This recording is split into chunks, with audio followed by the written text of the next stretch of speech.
तर मित्रांनो स्वागत आहे एका नवीन ब्लॉगमध्ये। आता आपली होती यात्रा आणि आम्ही मग सकाळ सकाळी आलो तिथं महादेवाच्या मंदिरात पाय पडायला। आणि तुम्ही बघू शकता की किती भारी इथं आपलं मंदिरात सजवलेलं होतं।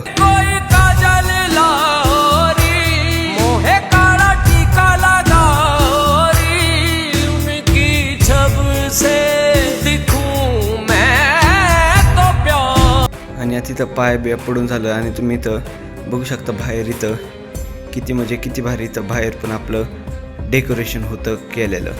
त्याची नर्स इथं बघू शकते। इथं आता आमचं प्रतिनिधीचं फोटो ते काढायचं चालू होतं इथं मंदिरासमोरच।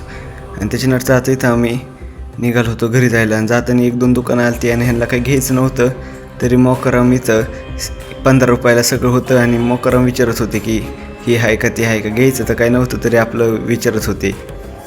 आणि आता आम्ही घरी आल्यावर घरून आता हे आम्ही कुठं चाललो हे तुम्ही पार्ट 2 मध्ये बघायला विसरू नका। पार्ट 2 साठी लाईक शेअर फॉलो करायला विसरू नका। भेटूया पार्ट 2 मध्ये।